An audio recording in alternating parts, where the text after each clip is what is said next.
Vital Kamerhe t'as dit ce plan autonome dans le plan autonome dans le oyo Félix Tshisekedi président, Kabila peut président, il peut président présidium les trois.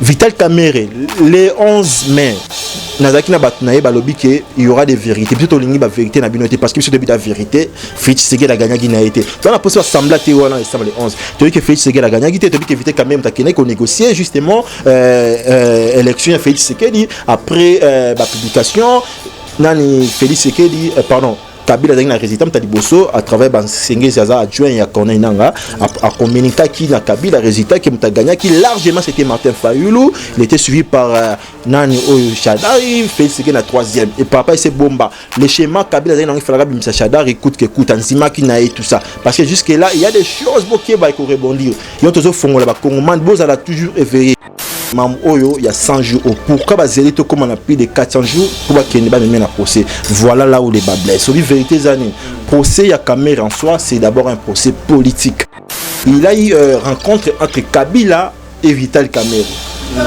vérité à problème voilà za erreur bato IDPS bachaki ba congolais be na mutu état de droit ils approchent na bangote ils appellent non plus un slogan état de droit ils a principe dans un pays où ils ont respecté les normes, les lois. Que Vital, il ne peut pas voler lui-même. Non. Parce que Mukana, c'est quoi? Mukana, Montréal demande, ok, bah, marché, il faut tout ça, la topé, ça Samibo, il va tanguer Samibo, il va tanguer Jamel, tout ça, etc. Tout ça, la marché, il faut tout 3000 maisons préfabriquées, tout ça, ok. Mais dans le marché, il y a comme un président de la République à étudier. C'est lui qui a la dernière signature. Moi tout ça d'accord. Maintenant tant que Vital Kamerhe il faut ça maïmo yango azo senga Vital Kamerhe azo senga les 11 lorsqu'il va comparaître et là audience c'est à la public parce qu'il y a des choses à dire. Godepo, il y avait des dossiers sales au Mike Nkebana qui ont dénoncé entre autres Transkin, les transports, les la société à transport à Kinshasa et qui n'a qui gêné la personne à Godepo, blâmer, bender les toits. Bah ici toujours on a immunité parlementaire non il faut s'excuser ici bah on a qu'à s'excuser té.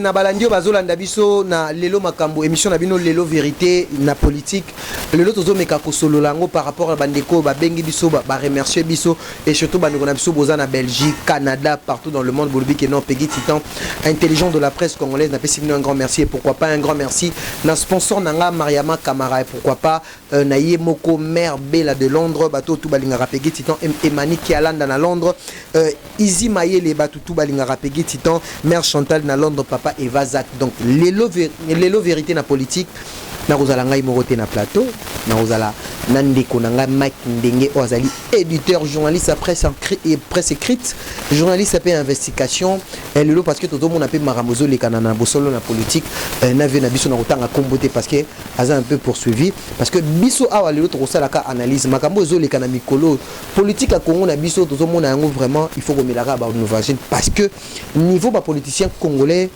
ndenge bazo se comporter pour na biso ba imboka pour na biso bato yo total rapé bango to mona ka bizaleli na bango to ebité politique na biso ya mboka na biso ndenge ni ezokende yango lelo na kozala na Mike Ndenge ngai na benga ka le colonisateur parce que ayebi moi ba source belé par rapport à makambo na taka bango bato baza bato makomi bakomaka bazwa ka pe information mai matali politique na source déjà moi na mboka Mike Ndenge na kopesa ye bonjour moi oui bonjour Peggy Titan et na mamiga internet pe bakolanga na pesi no pembote déjà pe bien entré na féliciter pour na musala au sala c'est bien on a diversité entre culture politique c'est ça en fait parce que au arabe on était musique c'est bien.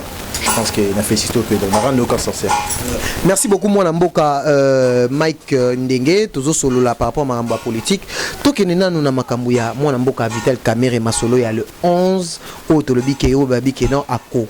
Kosala odini ako samba en public te ako samba kaka na prison makala etant que nabi ke epé makambo tali ba juriste nabi ke yebi yango bien moi pe ba wana o meka ko yekola marqué que za mopandi sango d'abord juridiquement parlant est-ce que et ça vraiment na ba norme que moi na mboka Vital Kamerhe ba sambisaye na prison à Makala na ba magistrat pour na biso to yeba que no ba sambisaye en public nenga yebanaki na ebité so ezaki na parquet mais comme na prison Makala étant que yo mopandisango bien acteur politique oui kolobada nini pour la décision au basé pour le 11 mai.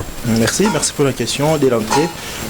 Dossier à Vital Kamerhe, je pense que les autres préoccupés du casse déjà on a signalé tous ça parmi tout dénoncer qui en ce temps quand on qui histoire 15 millions de dollars sur les pourcentage de la pétrolier RDC chaque année en fait ils ont raté une fois le sama depuis Kabila mais cette fois-ci tout le monde qui a un peu confusion tu vis bon on est qui en ce temps avec mon vieux Mike Mukeba Beta Kibiso personnellement j'ai été tabassé à mort Mukeba écoute qui est en prison et tout ceci en fait c'est limité qui on a été parce que tu es la landa qui est émission moi à Bossolo il y a un confrère je vais citer son nom en fait photo de Tigaba tout est basé à les photos à concret qui s'est bossé pour lui un intellectuel c'est la personne qui sait aussi proposer pas seulement dénoncer mais dans le régime actuel avec Mamou surtout Toyebi Gabéji surtout financier impunité tout ceci en fait proposé pour Nanyango Ayoke la wasala voilà c'est important dans le régime Oyo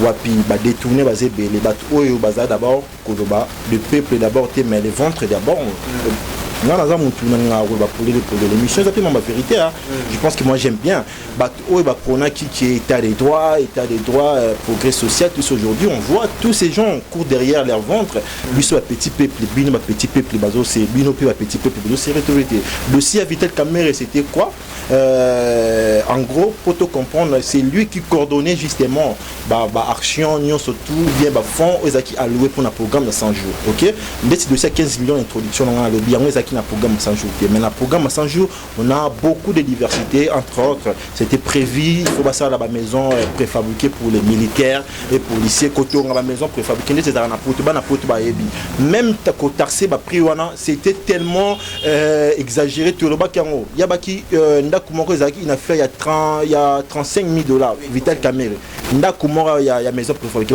on comprend que c'est tellement et comment les comprendre préfabriqué ça mire ce qui ne gagne comprendre Toloba qui et le comment que le chemin tu as quitté les mêmes personnes va revenir mais faut Toloba on est sous pourquoi Zéli tous ces temps en fait 100 jours le temps qui est plus de 400 jours pourquoi ils ont attendu longtemps biso peuple toujours quoi appauvrir pauvreté état de santé il y a malonga gratuité même d'enseignement le baki trop aujourd'hui voyons et ce qui il y a beaucoup même de professeurs ou école belé bana bazotanga pété bazoko bengana bango donc on peut comprendre que c'était des décisions prises comme ça là va vite maintenant pour revenir mam oyo il y a 100 jours pourquoi Zéli comme on a plus de 400 jours pour qu'il ne pas même un procès voilà là où les bas blessent la vérité années procès à Kamerhe en soi c'est d'abord un procès politique à la limite que nazo la vérité parce que Kamerhe a monté na Kinshasa na Congo donc qui jamais ko soutenir jamais on la personne à Kamerhe pourquoi dans développement émission justement pourquoi Zéli qui nous délai à 400 jours pour me mener à procès il y a un problème d'après opposant comme étant journaliste d'investigation justement il a eu rencontre entre Kabila et Vital Kamerhe vérité à problème voilà ils se sont dit des choses Oyo est dérangé troisième partenaire parce que moi j'ai comme l'impression RDC dirigé dans le présidium, c'est-à-dire il n'y a pas un seul président. On a Félix Tshisekedi, on a Joseph Kabila, on a Vital Kamerhe. Voilà ces trois présidents. On a bien un bon présidium. Vital Kamerhe quand il vient chez Félix, il parle.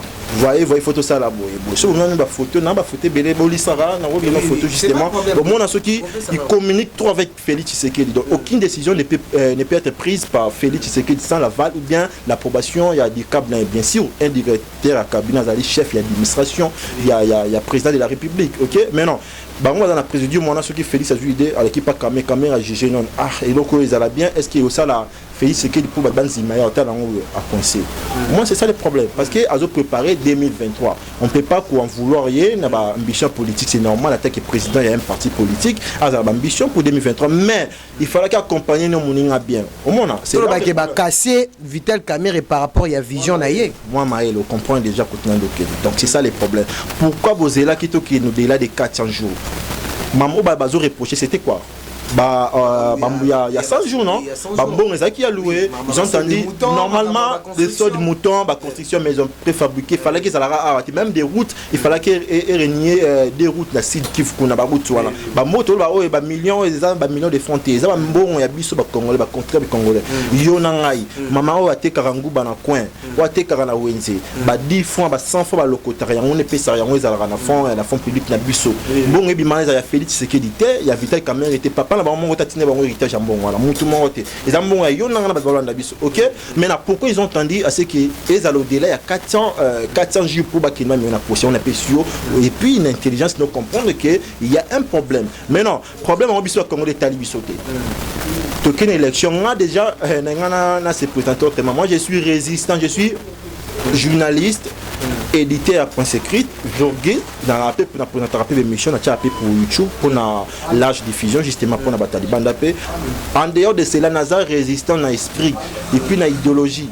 Au moins, si tu as une classe Peggy, tout le monde a occupation ou tout le monde a laissé, occupation et banane depuis Kala. Mais c'est comme si Bino c'est comme si Bapandi Sangolelo bakomoza opposition mingi metro sur la pelle kamoko boye na marambo yo otikolo balanga par rapport ya bosolo la politique to kokota wana yo lobi ke non ozomi benga résistant mais na bandi comme susu oyo baza bapandi sangoloko la yo soka monique abandi musala na ye bien akolinga ka na suka ka il faut men noir moya ou bien basomba ina mpanzi moko mais na minute yo zo résistant zo loba bien tozalaka na dossier ya mona mboka Vital Kamerhe makambuka ya banzela mais tout le monde peut côté mouton équipé au Asimaki intérim et infrastructure monsieur Thomas Louaka il peut tout le monde peut interpellé est-ce que to benga lelo état de droit et ça de sous slogan te comme réalité non état de droit tu es on a mon côté tu es dans le kasi yango na lobby ke mona mboka Mike et ça de sous slogan te comme réalité parce que tant tout le monde déjà babandi déjà likolo est-ce que batu pe assez ba comme cause la déjà interpellé ça erreur batu IDPS bachaki ba congolais be na mutu état de droit ils approchent na bangote ils appellent non plus un slogan état de droit ils a principe dans un pays où ils ont respecté les normes, les lois. C'est pas un slogan en fait. État de droit, ils ont principe. Ok? Dans un pays où le biso toujours pour une bonne gouvernance. Mais la constitution, c'est comme si ils avaient respecté et pas un gouvernement. Surtout, la politique. Justement, on a raison. Il y a une constitution sur la moi si. Mais héros, nous devons violer la batte. Ceux qui ont un état, nous devons éviter. Violer des trop. Pegina continue à voir la biso na poste avec éclairage. Dans le lobby que na sali nuance Nami Kabouani en tant que journaliste, en tant que citoyen, patriote congolais, dans la résistance. Pourquoi? On a connu un peu l'élection de trop, et même si on est là au moment où il y a un lobby, ndeko kamera zo bongisa, anomi bongama pona, comment, législative il y a 2023 zo s'annoncer. Biso tuza bato to yebi mibe ko to ki jamais ko pekisa yango. Alors na plein droit ya koza ambition politique to pekisa yango te, mais les autres oyo et lo ke bomie c'est ça en fait. Mama 100 jours, il a volé na des ordres est-ce que le président Félix Tshisekedi parce que tout ça nuance du cap Azali on sait que Félix Tshisekedi tout ça qui tant comme qui na aziboko il y a ça qui stratégiquement en interne a boy ko bimisa gouvernement mbala moko ba vandi ici il y a plus de 7 mois sans gouvernement pendant c'était ba ça le gouvernement on a 4 il y a cabinet na ye Oyo Vital Kamerhe il était à la fois ministre à budget il était à la fois ministre premier ministre à ne pouvait même pas contester contre scène il y a signature c'est-à-dire celui a signé comme ministre c'est pas signé alors boy même en son temps OK maintenant le président on pas à qui wapi Félix Tshisekedi donc on comprend que Vital il peut pas voler lui-même non parce que Mukana c'est quoi Mukana Montréal demande OK bah marché il faut tout ça la topé ça Samibo ba tangi ba Samibo ba tangi ba Jamel tout ça etc tout ça la marché il faut tout 3000 maisons préfabriquées tout ça OK mais dans marché tant il y a Azui a comme appelé président de la République à étudier c'est lui qui a la dernière signature. Moi tout ça d'accord. Maintenant tant on dit que Vital Kamerhe il faut ça maïemo yango azo senga Vital Kamerhe azo senga les 11 lorsqu'il va comparaître et là audience c'est à la public parce qu'il y a des choses à dire. Moi je vous dis toza to koti na sama ito luka to eba qu'est-ce qu'il aura à nous dire justement. Toza na posate que alobakaka toza pe na posate ba condamner parce que ils ont beaucoup condamné les gens.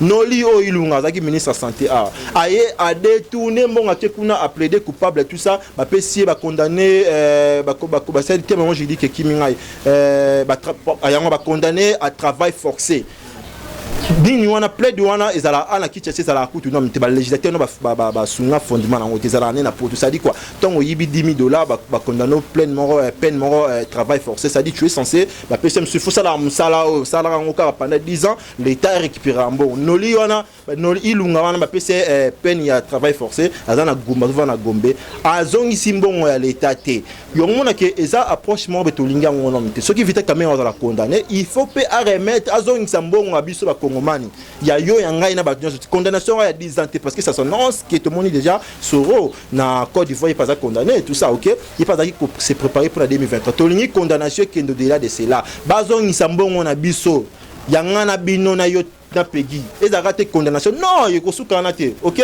il y a un lobby procès à Vital Kamerhe à la fois ça procès politique pourquoi bazeli de trop au-delà il y a 400 jours après rencontre il y a Feli il y a Kabila na Kamerhe ils se sont dit des choses Kamerhe a ebisi Kabila il faut à se présenter en 2023 au moni na ebisa ki OK il faut ça la schéma na roloba ngala mta vérité na bomba na ngapete na ki mara pété na ki mara pété ba ki mara pété na ra ana kicha OK Vital Kamerhe mta biso plan automo na lelo plan automo na lelo oyo Félix Tshisekedi président Kabila peut président il peut président présidium les trois personnes décident à la fois Vital Kamerhe après l'élection 2018 ngala journaliste mo bona barango si les lots on a rechangé position dans la tête dès là va représenter biso ba détail ba résultat détaillé to yebaki na Lubumbashi Félix Tshisekedi azaki combien président Martin Fayulu azaki combien comment batumso azaki combien na Kinshasa azaki combien parce que ba PCB suka résultat global ya le roi na question tanga bo ba ici pegi titozui 60%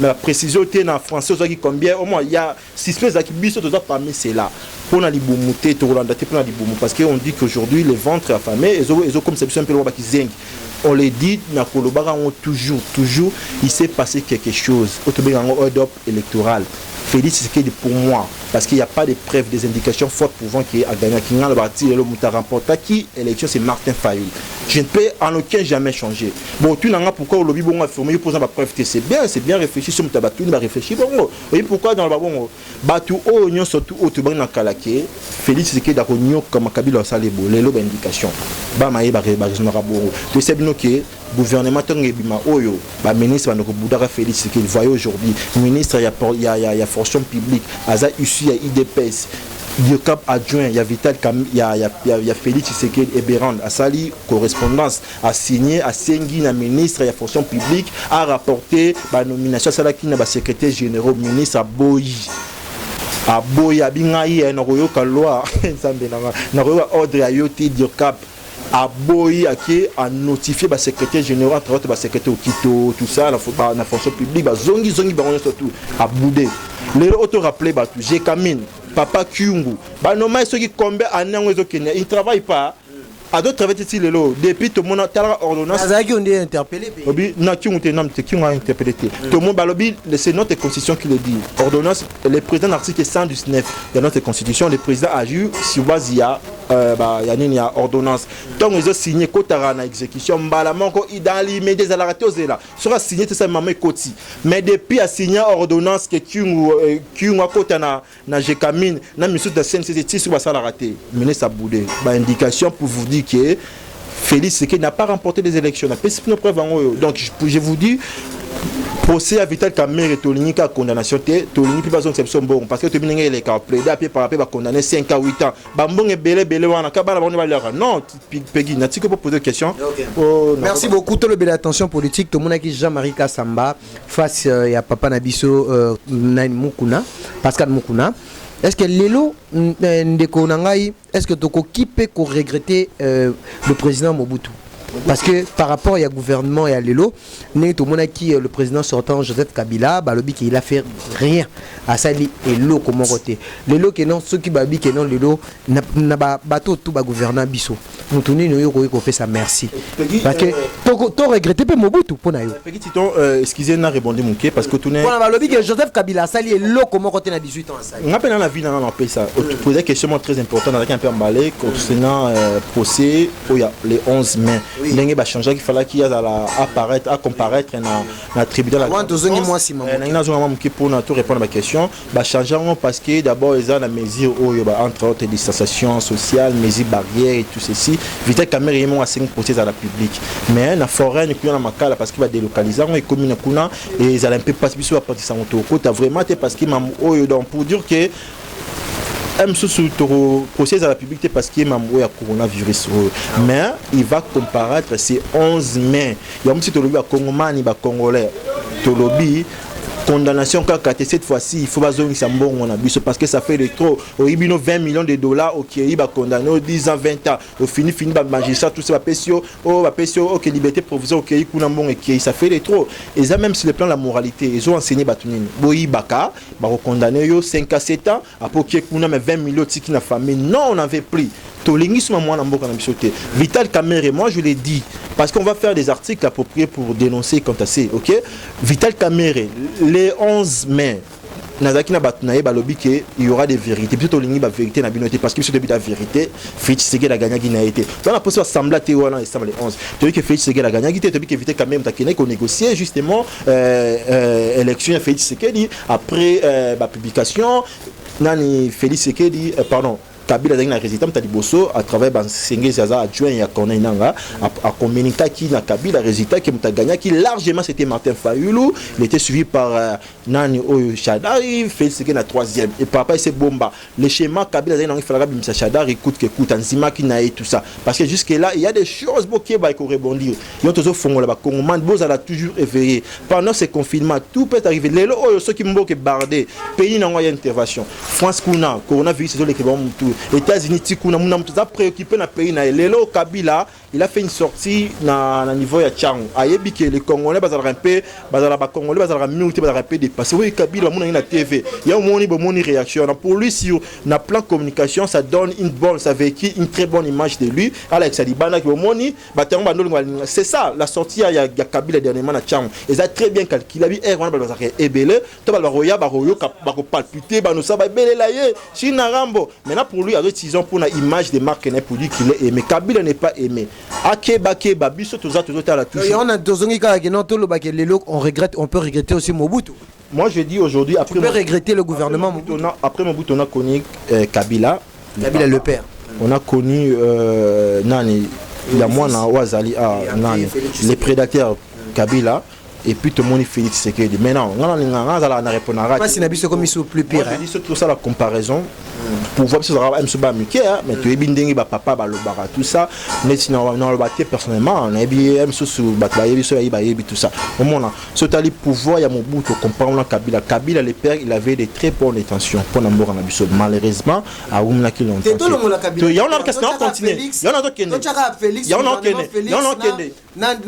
a série le président Joseph Kabila pétant à gouvernement très bien on a Kabila les papas tolongo les pères tolongo les comme qu'on a les fils Joseph Kabila les prédateurs China Rambo on a ni combat China maman nangaye oui bah tu es mutabakata moni depuis que muto so babenge China Rambo ne mutabakata mauvais souvenir à ce type au Tina Kufaka aujourd'hui Titon Tonyo Kamia est-ce que vous avez courage le la net aux hommes papa na biso Pascal Mukuna évêque Mukuna nengazo loba ma vérité il y a Joseph Kabila bazo ko ça y est un jour il faut une personne qui n'a jamais mangé à mouton non mais il y a zo boya ke mais il y a boy ke ba ebisi boy pas jamais ka samba boya bike mbongo il y a renaissance aux gens qui 300 000 boy mais il y a boy yango moi je pense que sinon je peux pas parler devant la personnalité loi Mukuna j'ai pas le temps modèle Mukuna aujourd'hui dans ces pays ils ont mangé avec Kabila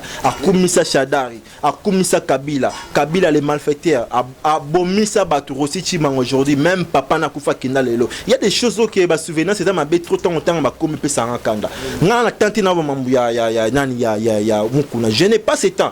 Parlez-moi des gens qui jamais fréquenter Kabila. Parlez-moi des gens Mike Mukeba voilà Daniel Safou courage na ambition le cas combo parlez-moi de Mike Mukeba ni oboyi Daniel Safou na Mike bango tu bana kata Mukeba non, tu n'as une photo illustration, Moukeba pour moi pour moi Moukeba c'est un exemple pour Nabiso Bajene. Là comme là il y a comme Mike Moukeba un Mike Ndenge. Mais bon benga corona politique. On a une loba corona Nabiso te pesa que combo. Corona Biso te pesa que comme je maquillé puis non expliquer on manqué pour un président assemblée. On a répondre. On pose la question à la fois trop. Moukeba aujourd'hui a référence pour nous les jeunes.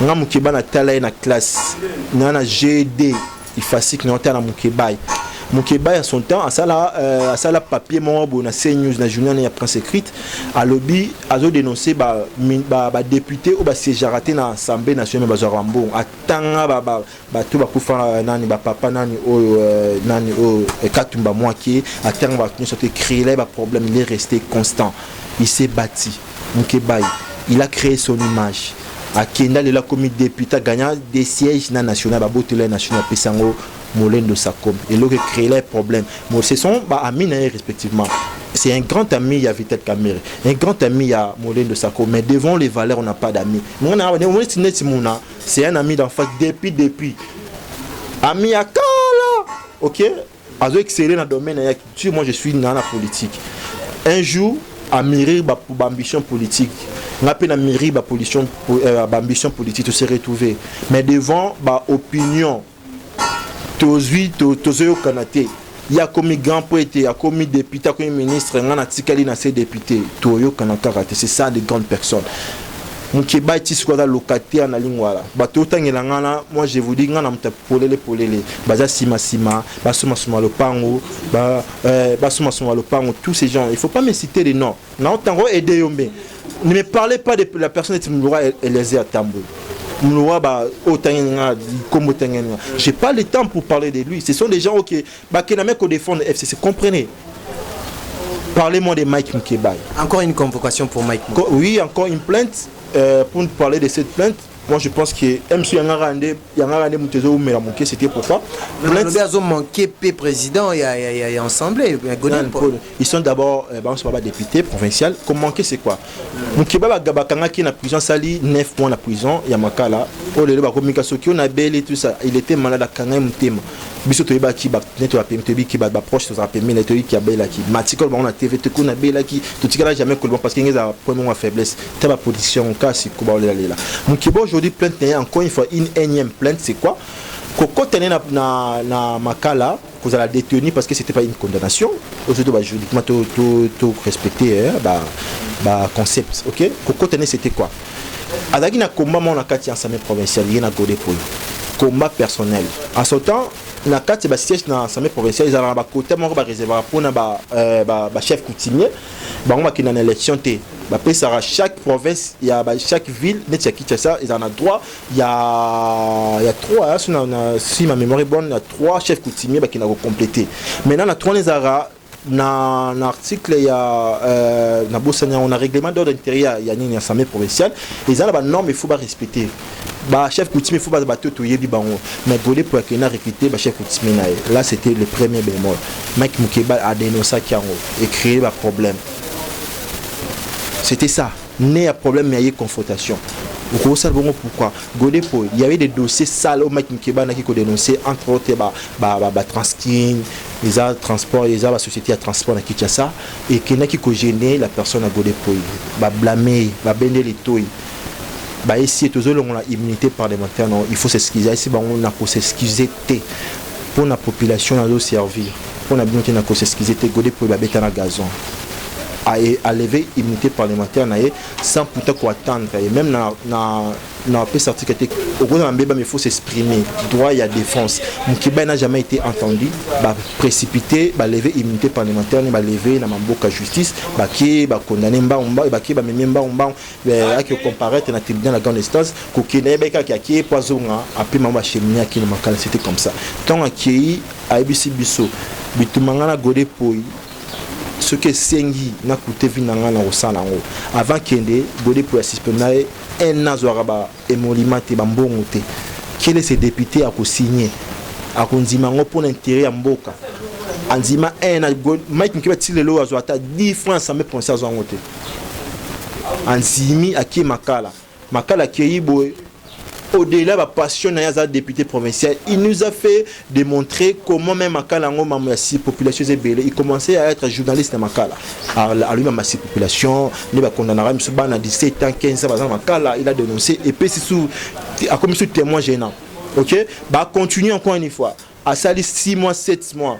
Maître Jonathan Gwele, a parmi les conseils et avocats, qui est lobby, n'est pas attaquer réponse. Il faut attaquer décision en cour constitutionnelle parce que respecter qui doit défense à mon tuté à partir de la cour raison. La cour constitutionnelle, la plus grande ou la plus haute instance de notre pays, signer ordonnance. Condamné assemblée provinciale, il y a godé pour une immunité parlementaire, il y a un député provincial sans pourtant l'entendre. Raison. L'arrêt à cour constitutionnelle est souffert pendant 2 ans et pendant 2 mois sans écoute en exécution. État des droits. État des droits. Et par après, coronavirus c'est créer une stratégie en interne. Surtout là. Arewana émettre mis en application tout Basengi liberté provisoire, il a payé une caution de $2,500. Décodé le choulé, il a tremblé devant cette somme. PC liberté provisoire. Tant abimi bisamukeba salanene akanga monoko. Monsieur Sivier au Kamnorabe nini akangi monoko. Aleki ce papa Molière. Oui, justement, après ça, il a fait beaucoup d'émissions. Il y a maquillé, dans la chaîne Abisso Plus Clair TV. Tu as l'équipe de Bosso, dans la politique, il y a un débat, un frère Christian Bossé, mais à l'équipe Papa Mollet, il a commencé cette fois-ci pour dénoncer, bien sûr. Il est en prison. Gole Poina Batunaye, il fallait qu'il y ait un bâtiment pour la APK, Assemblée provinciale, un bâtiment Sika. Tu y es dans la passation marché, dans l'article qui stipule pour lancer appel d'offres. La société Olingi qui est avec expérience, la proposition, non, tu rentres tout le monde, on a couru tout ça, on a appel d'offres. La société va se présenter, la meilleure proposition, c'est la loi. Il y a marché qui a imposé pour en la société Oya Yebi, qui d'abord les premiers péchés en la société Yebi sans pourtant lancer appel d'offres. Comme problème. Et par après, il y a une somme colossale. Ok? Qui va s'adi demande à banque qui a la banque centrale et la RDCA. Va s'adi demande à une affaire il y a $3 millions. Demande d'abord. Mais tu qui se s'adi demande, ils ont la banque qui a payé sur traçabilité comment la première somme qui a $500,000. Toki total Moussa na APK Moussa les sans longa te Mike Mikebai a commis son combat personnel et commis que gêner Godé Paul. Voilà les nés à deuxième plainte. À l'écart qu'une émission, c'est la première fois dans l'histoire. Toyoka porter journaliste plainte pour poser question très difficile. Yamba qui président adjoint à APK. Aza Francis Etibala la sœur na wana Etibala la sœur d'ailleurs wana comment on bilwa wana tout ça yambié na bosso na politique poser question sur traçabilité bambon a beti monoko et puis si bango kanda et puis si bango kanda to porter plainte confrère Yves Bouya il y a CNews presse écrite a qui a relayé information wana avec inconditionnalité et belé porter plainte Edmond Izuba coordonnateur Objectif Info qui va porter plainte pour Karani Bassay Moussa na bango biso des journalistes où tous a reconnu tous na organe de régulation na biso et puis tous a plein organe où ils a il faut parabiso tout ça dit par exemple délit après parce que tous a monté des fois tous a même sous déjà pris une émotion quelconque tout le monde même Christian confrère Christian Lamar ou à l'obi à propos à l'obi mama solo que fait dans escroc tout ça il a eu ma pression énorme pas revenir OK 24 justement Titon c'est bon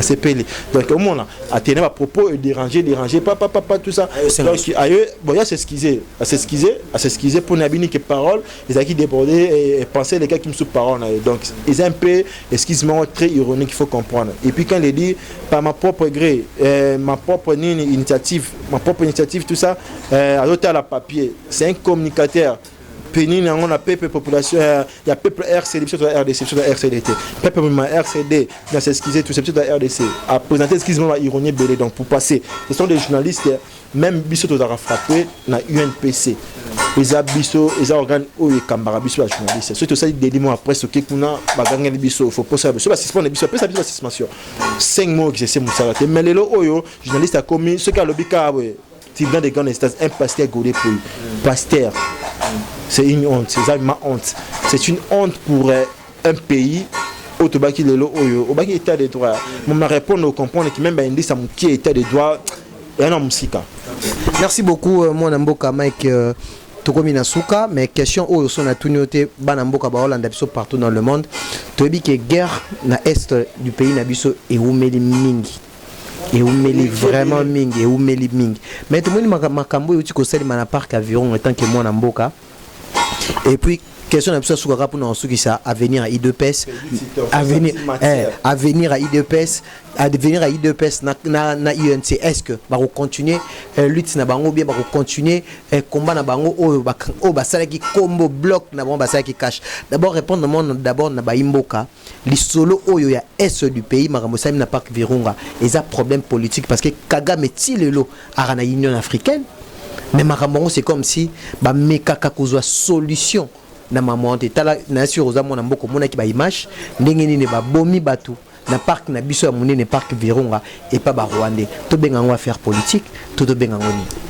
Peggy Titon problème RDC za problème il faut to zonga sima makasi ya biso résistante au bara tant que to la non occupation tant que tu es toujours infiltré par Ougandais, par Rwandais, tous ces gens baza ébélés dans le gouvernement, dans l'armée nabiso, baza na ba territoire rwanda baza ko œuvrer comme chef de territoire na frontière tout ça. Élection et comme nabiso résultat. Il faut tout réfléchir. Il faut tout ça la nini. Mambo zolo na est et puis sur la Kinshasa. Et moi sur la région Mambo na taliba vidéo. On va pas s'en aller là ensemble thème. Tu continuer boire jusqu'à quand? Homo bactère politique, les Cambouana. Mais c'est un problème politique, c'est clair pour le dire. Peggy, c'est un problème politique. Baïban ba corps na bango. Torola to la mukibo les soldats militaires rwandais ba ya na frontière na biso pour faire quoi? Ba ya na est pour faire quoi justement? Au vie aussi de tout le monde. Aucune déclaration, il y a pas, il y a président entre guillemets Félix Tshisekedi. Tolo bandengi nini? Pendant ce temps, tous ces gens qui nous ont massacrés, tout le monde a des dirigeants qui ont offre Vital Kamba offre vache tout ça. Tout le monde a président qui moi c'est pas se coller ceux qui va ça la ceux qui bowling ceux qui tout ça.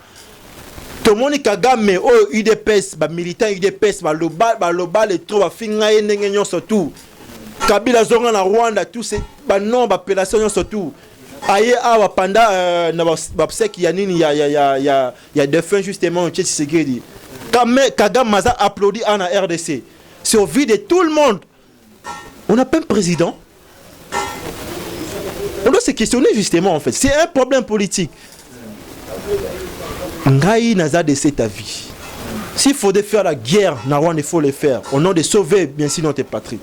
Surtout qu'il n'y a pas consensus, tout ça. Aucune solution que vous allez émaner dans aucune solution. S'il vous plaît, continuez votre tiwapi. Hein, Pegitito, on doit se questionner aujourd'hui. Tolo Belango, tant aux Oloba, les Congolais, chers diaspora. Moi, je vous dis, nous allons lancer nos messages. Distraction, c'est bien, culture, coca musique, bisous, musique. Mais photos, elle a toujours éveillé. Mambezo de Kanambo la biso injitola la bote la mukini muni ba na posa République du Kivu ba kabole mapé que comme pays République du Kivu. C'est ça en fait leur souci jusque là. C'est au télémité to la muki wo moni Kivu wana bo ke kabwana. Et puis ba occidentaux tout ba miti national tout ba on est leur salaté. Une révélation je vous dis. Ils ont leur sou qu'on appelle ce cadeau. Kabila plan ya ozonga en 2023 ils ont toujours apporté ya même miti nationaux. Alors on a par voie il y a ça la réforme na haute tangi code minier te vendre une équipe te continue sa maille à travers sa majorité parlementaire hier mutana monopole la bala muki alobini qui OK tout ça la modification code minier va revu encore une fois na os nini terrible ba pourcentage ba ya mindele c'est fini ba beti Kabila maboko. C'est ça les plans na ina chité c'est ça les plans ya Kabila aujourd'hui coronavirus après c'est la crise des mondiale pays surtout pour nous revenir et ça a problème. Ok, devant tout ceci, il faut tout formater. Minde balanara intérêt. Kabila bengi boto sa modification code minier. Bakoboya, bolé la tole qui oh balbake oh il dépeste robima di banda to ça la pendant ce temps tant ba maltraiter ba maman biso ba maman aya begis catholique. Ba gazé ba maman. Ba beti batu. Il dépeste la rapide. Ce qui est intervention il y a cinq côtés. Il y a CLCT, il y a comité laïque qui a connaissance tout ça. Donc pour vous dire que bah, il faut tout ça qu'on fait à Mindelete. Il faut tout téléma, là, tant que le pays sera sous occupation. Infiltration cause là. Élection, ça sert à rien. Moi, je vous dis encore une fois, tout ça va gêner. Tout ça peut quand même ça sert à rien d'aller comme cause à la ambition politique, ambition qui est électorat pour 2023. Parce que il est grand temps. Moi, je pense que Nzamazali, il faut te révéler dans l'histoire qui m'bango. Il y a des prophéties, il faut te mettre en exergue. Ébélé. Ce n'est pas trop tard pour ça, maman. Il y a bien, il faut bisonga. Peggy, je suis très honoré aujourd'hui. Peggy, aux autres bêtes. Nous sommes en projet de matière. C'est-à-dire, aux en carnet, au commis pas été aux en 4. Pour dire que moi, je te souhaite une très bonne carrière. Mélanger culture, bêti politique, garder. C'est une promesse, moi je vous dis, je pense que ceux qui n'ont pas propos, ceux qui ont mal cadré et déplaire Buno, je pense que vous excusez tout ça, humain, aucune œuvre sera parfaite. Je pense qu'il va au Balingi, dans le numéro. Tu numéro dans la rubrique Mobo Simba Motema. Simba Motema, on retournera à la question. Simba Motema. Oui, on répondra. Moi, Mboka Mike, vrai ou faux, président sortant Joseph Kabila, il y a un gouvernement qui est c'est un bakon. Il y a un monopole, il y a des décisions. Bon, c'est vrai ou faux? Pour le baguette, président Nabiso a des étiquettes. Dieu le bagara, vrai ou faux? Président Kabila a gouverné. C'est la ligne au bagara. Vrai ou faux? Vrai ou faux? Question il ma casse il faut vrai ou faux toka tozoka na mission émission pour babenga Félix Tshisekedi président étiquette yanga na lobika vrai ou faux ataka na monopole ba décision. Moi je pense que ngana lobika kandi komai ozobanga pour lobby bien na émission aussi mi motema ngapena si non vrai ou faux. Moi je pense que je dirais non répondre je dirais vrai. Kabila dans la même mise dans ma décision sur tous les autres RDC. Merci beaucoup. Tout cas, cette émission, tout le monde pesa ba remerciement, on peut pesa numéro de téléphone. Nous avons beaucoup. Très bien.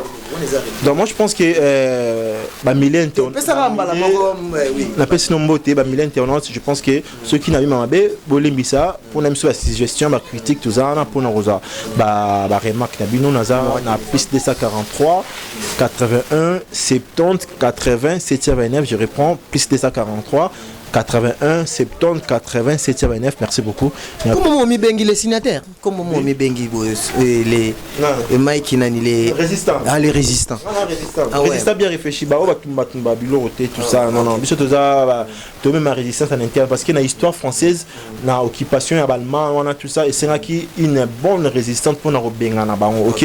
Il faut résistance c'est ça en interne. Na pesi ba grand frère surtout résistant la vebo kechu na pesi nombote, ba dombo na pesi nombote boza ebele apenakin na pesi trésor kimbukele ba Jules baza ba résistant mon PP biso ne to libéré RDC kangal lo ba oyo les a blaguité biso ne et puis les a kala traité RDC a libéré. Merci beaucoup.